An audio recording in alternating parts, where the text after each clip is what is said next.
ডাকসু যে নির্বাচন হয়েছে সেখানে বাম রামের নিপাত হয়েছে এবং ভারতপন্থীরা সেখান চিরতরে কবর হয়ে গেছে। আমরা মনে করি যে বাংলাদেশের যারা আছি আমরা, আমাদের ইসলামের উত্থান হয়েছে। সলিমুল্লাহ রহমতুল্লাহ আলাই মুসলমানদের জন্য ইউনিভার্সিটি করেছিল নিজের অক্ষকৃত জমির মধ্যে।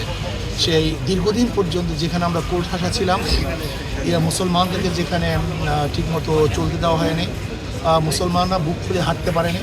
আমি মনে করি সেখানে বাম রামদের কবর হয়েছে, ইসলাম পক্ষে বিশ্বাস জাগ্রত হয়েছে। এই ডাকসু যারা গোটা বাংলাদেশ পরিচালনা করবে তারাই তো একসময় এদেশের প্রচার হবে করবে।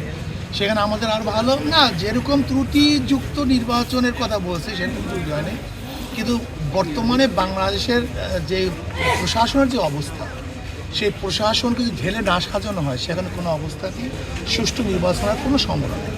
এখন যে প্রশাসনের অবস্থা, এই প্রশাসন কোনো অবস্থাতে সুষ্ঠু নির্বাচন দিতে পারে, কিন্তু প্রশাসনের যে অবস্থা যদি সংস্কার না করা হয় এবং প্রশাসনকে ঢেলে সাজানো না হয় তাহলে সম্ভব হলেও বিতর্কিত নির্বাচন হবে, প্রশ্নবিদ্ধ নির্বাচন হবে।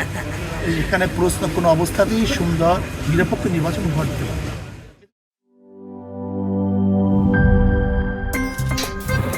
আমার একটা স্মার্ট সিদ্ধান্তে 25% গ্যাসের খরচ কমেছে। ভাবছেন কিভাবে? সাধারণ গ্যাস স্টোভ বদলে আমি এনেছি আরএফএল গ্যাস স্টোভ। এর সাইন্টিফিক নজল ও ব্রাস বার্নার ক্যাপ সমানভাবে তাপ ছড়িয়ে রান্না করে দ্রুত, তাই গ্যাসও বাঁচায় 25%, টাকাও বাঁচে 25%। আরএফএল গ্যাস স্টোভ, নিরাপদ ও গ্যাস সাশ্রয়ী।